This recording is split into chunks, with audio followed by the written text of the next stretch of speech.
Je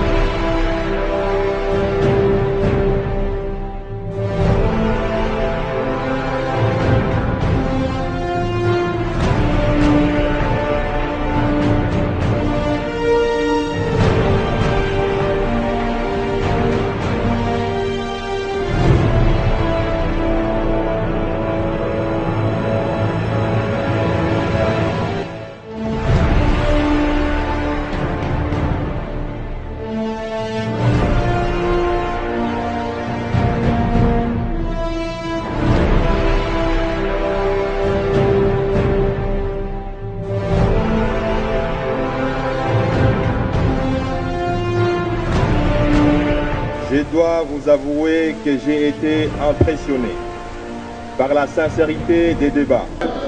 Nous soutenons de manière inconditionnelle ce programme gouvernemental. Lui dit là qu'il va mobiliser pour cette année 5 milliards et pour le quinquennat 48 milliards. C'est de loin inférieur. Que le Premier ministre inscrive le recensement de la population parmi les principaux objectifs à réaliser pendant ce quinquennat.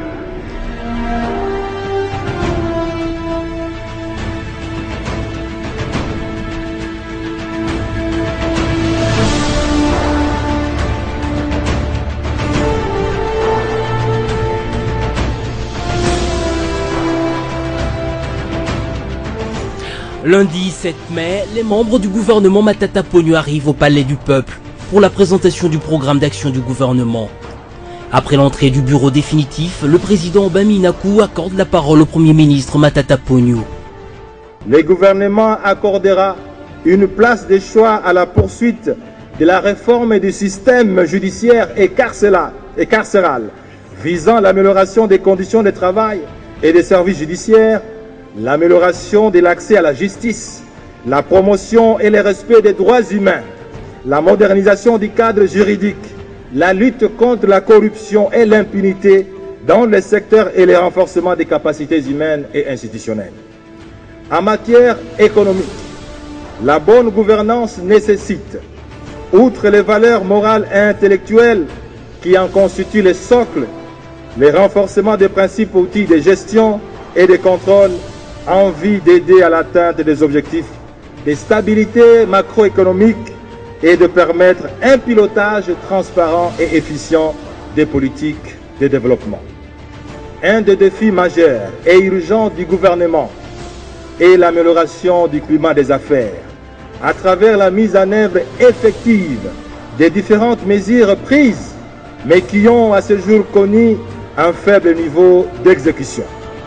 La conviction du gouvernement est, au-delà des traditionnels refrains que nous avons toujours entendus, que le secteur privé doit être le moteur de la croissance économique. S'appuyant sur la vision du chef de l'État à la révolution de la modernité, le Premier ministre articule son programme autour des 4 principaux axes.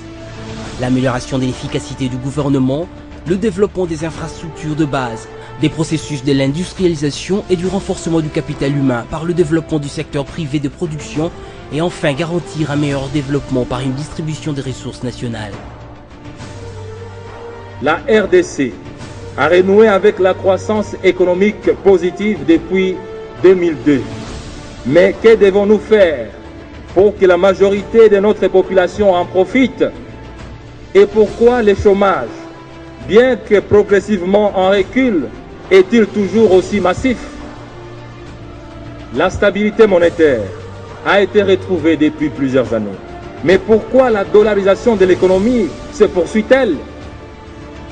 Le nombre de banques et d'institutions de microfinance s'est accru. L'économie nationale, et particulièrement les petites et moyennes entreprises, sont-elles pour autant mieux financées qu'hier? La RDC a atteint le point d'achèvement en 2010. Mais devons-nous relâcher nos efforts pour une gestion rigoureuse des dépenses publiques? La plupart d'entreprises publiques dont certains étaient le fleuron de l'économie nationale, ont été transformées en sociétés commerciales. Mais que faire pour qu'elle redevienne le pile dorsal de la croissance économique de notre pays. Les questions ici posées nous paraissent fondamentales et il nous semble qu'il est venu le moment de pouvoir répondre à ces questions. Voilà pourquoi, après un examen approfondi de la situation et désireux de changer d'orbite pour le pays, le président de la République nous invite tous derrière sa vision qui est celle d'amener la République démocratique du Congo vers la révolution, la modernité qui fera de la République un pays émergent tirant le meilleur parti de ses multiples potentialités. Voilà la tâche à laquelle le gouvernement que j'ai l'honneur de conduire devra s'atteler avec détermination, avec abnégation, avec sacrifice, avec passion, avec foi, en comptant sur l'essence du leadership de chaque ministre sectoriel. Après la présentation du programme, les élus ont soulevé plusieurs observations en vue d'enrichir la feuille de route du nouveau gouvernement. Quel moyen, quelle la hauteur de moyens qu'il faut avoir pour réaliser ça, et dit que ça va être fait plus tard, parce que lui dit là qu'il va mobiliser pour cette année 5 milliards et pour le quinquennat 48 milliards.